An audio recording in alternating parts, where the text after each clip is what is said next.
Breaking news Telangana రాష్ట్ర వ్యాప్తంగా చలి తీవ్రత ఒక్కసారిగా పెరిగింది.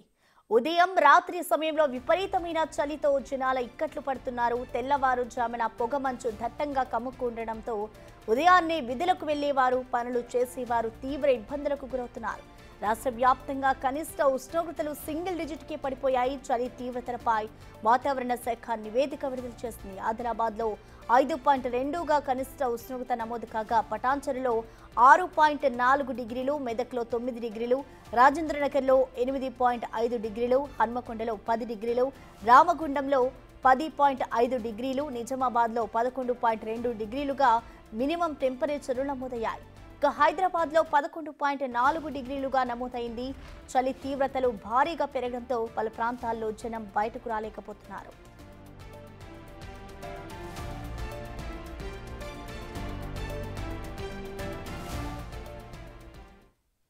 హైదరాబాద్లో నెలకొన్న చలి తీవ్రతపై మరింత సమాచారాన్ని మా ప్రతినిధి అంజుమా లైవ్ ద్వారా అందిస్తారు. Anjuma, over to you.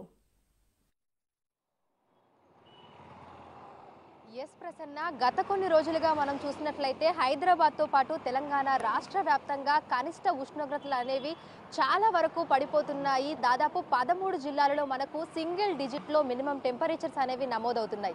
గత ఏడాదితో పోలిస్తే ఈ ఏడాది మనకు చలి తీవ్రత అనేది అధికంగా ఉంది.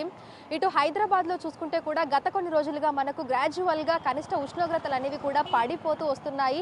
హైదరాబాద్తో పాటు శివారు ప్రాంతాలలో కూడా మనకు తెల్లవారుజామున, అదేవిధంగా రాత్రి సమయంలో కూడా విపరీతమైన చలితో పాటు గాలులు కూడా ఉంటున్నాయి. ఇక ఉదయం సమయంలో తీవ్రంగా మనకు పొగమంచు కమ్ముకొని రాకపోకలు సాగించడానికి వాహనదారులు అనేక ఇబ్బందులు పడుతున్నారు. ఇక కార్యకలాపాల నిమిత్తం, అనేక పనుల నిమిత్తం బయటకు వస్తున్న వారు కూడా తగు జాగ్రత్తలు తీసుకొని బయటకు వస్తున్నటువంటి పరిస్థితులు కూడా ఉన్నాయి. ఒక్కసారి మనం తెలంగాణ వ్యాప్తంగా కూడా చూసుకుంటే ఆదిలాబాద్ లో మనకు దాదాపు 5.2 డిగ్రీల వరకు కనిష్ట ఉష్ణోగ్రతలు అనేవి నమోదవుతున్నాయి. నిన్న మొన్న చూసుకుంటే ఆ సంఖ్య ఇంకా తక్కువగానే ఉందని చెప్పుకోవచ్చు. దాదాపు 4 డిగ్రీలకు పడిపోయినటువంటి పరిస్థితులు కూడా ఉన్నాయి. అయితే ఇందుకు గల కారణం మనకు ఇటు దక్షిణ ఈశాన్య భారతదేశం మీదుగా గాలులు వీస్తుండటం వల్లే ఈ చలి తీవ్రత అనేది అధికమవుతుంది. దీంతో పాటుగా చలి గాలులు కూడా వీస్తున్నాయని వాతావరణ శాఖ తెలిపింది.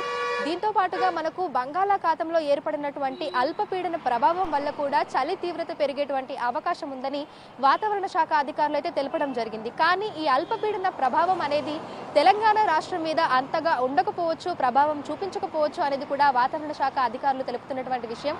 సో ఒక్కసారి మనం తెలంగాణ రాష్ట్ర వ్యాప్తంగా ఏ జిల్లాలలో ఎంత మేరకు కనిష్ట ఉష్ణోగ్రతలు నమోదయ్యాయని చూసుకుంటే మనకు అధికంగా చలి తీవ్రత అనేది ఆదిలాబాద్ జిల్లాలో ఉంది. ఆ తర్వాత మనం చూసుకుంటే కూడా అత్యధికంగా మనకు ఇటు పటాన్చెరువులో కనిపిస్తోంది. దీంతో పాటుగా రాజేంద్ర నగర్, హైదరాబాద్లో కూడా దాదాపు 11 డిగ్రీల వరకు మనకు కనిష్ట ఉష్ణోగ్రతలు అనేవైతే నమోదవుతున్నాయి.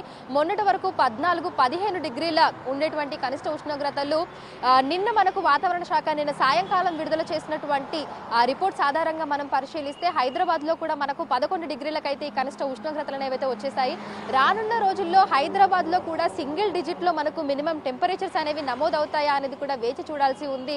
సో గర్భిణీ స్త్రీలు, అదేవిధంగా వృద్ధులు, చిన్న పిల్లలు ఈ చలికి ఎక్స్పోజ్ అవ్వకపోవడమే మంచిది అని కూడా వైద్యులు సూచిస్తున్నారు. అత్యవసరం అయితే తప్ప బయటకు రాకూడదు అని కూడా హెచ్చరికలు జారీ చేస్తున్నటువంటి పరిస్థితులు ఉన్నాయి. ఇక మరీ ముఖ్యంగా ఏజెన్సీ ప్రాంతాలలో మనం చూసుకుంటే అన్ని చోట్ల కూడా మనకు సింగిల్ డిజిట్ లోనే కనిష్ట ఉష్ణోగ్రతలు అనేవైతే నమోదవుతున్నాయి.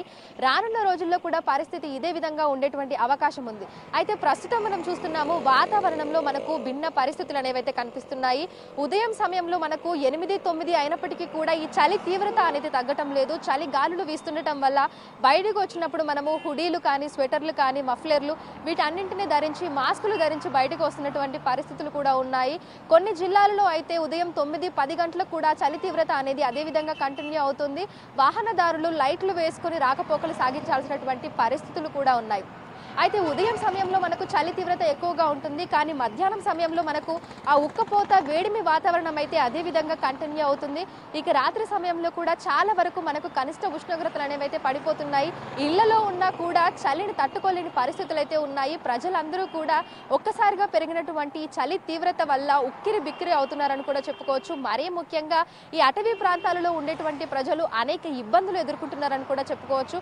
మరీ ముఖ్యంగా మనకు ఆదిలాబాద్ జిల్లాలో చూసుకుంటే ఇటు తెలంగాణ రాష్ట్ర వ్యాప్తంగా ఆ జిల్లాలోని పలు ప్రాంతాలలో మరింత తక్కువగా కూడా మనకు కనిష్ట ఉష్ణోగ్రతలు అనేది అయితే కనిపిస్తున్నాయి. సో గత ఏడాదితో పోలిస్తే ఈ ఏడాది తెలంగాణ రాష్ట్రంలో చలి తీవ్రత అనేది పెరిగింది.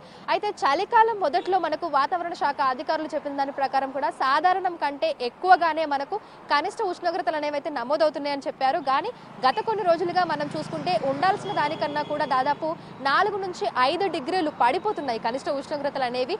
రానున్న రోజుల్లో కూడా ఉండాల్సిన దానికంటే కూడా ఇంకా 2-3 డిగ్రీలు తక్కువగానే మనకు కనిష్ట ఉష్ణోగ్రతలు అనేవి అయితే నమోదయ్యే అవకాశం ఉన్నట్లుగా కూడా వాతావరణ శాఖ అధికారులు అయితే తెలపడం జరిగింది. అయితే మనం చూస్తున్నాము సిటీలో కానీ తెలంగాణ రాష్ట్ర వ్యాప్తంగా కానీ మనకి పొల్యూషన్ అనేది పెరగడము, అదేవిధంగా వాతావరణంలో వస్తున్నటువంటి భిన్న మార్పుల వల్ల కూడా వెదర్లో అనేకమైనటువంటి మార్పులను కూడా మనం గమనిస్తున్నాం. ఎందుకంటే మనకి ఎండాకాలంలో కూడా విపరీతమైనటువంటి వేడిమి వాతావరణాన్ని చూసాము. చలికాలంలో కూడా ఉదయం రాత్రి వేళలో మనకి చలి తీవ్రత ఉన్నప్పటికీ మధ్యాహ్నం సమయంలో మనకి ఈ ఉక్కపోత వాతావరణం అనేది ఇదే విధంగా కంటిన్యూ అవుతూ ఉంది. సో రానున్న రోజుల్లో కూడా ఈ చలి తీవ్రత అనేది ఉదయం రాత్రి వేళల్లో ఇదే విధంగా ఉండేటువంటి అవకాశం ఉన్నట్లుగా కూడా వాతావరణ శాఖ అధికారులు తెలపడం జరిగింది. మరీ ముఖ్యంగా చలి ప్రభావం ఎక్కువగా ఉన్నటువంటి ప్రాంతాలలో ప్రజలు మరింత అప్రమత్తంగా ఉండాలని, ఎందుకంటే సీజనల్ ఫ్లూ అనేది ఎక్కువగా వస్తున్నటువంటి నేపథ్యంలో కూడా చిన్నపిల్లలు, అదేవిధంగా వృద్ధులు, గర్భిణీ స్త్రీలు వీరందరూ ఉన్నటువంటి వాళ్ళు కూడా పలు జాగ్రత్తలు తీసుకోవాలని అయితే ఖచ్చితంగా ఇటు వైద్యులు, అధికారులు కూడా సూచిస్తున్నారు. ప్రసన్న.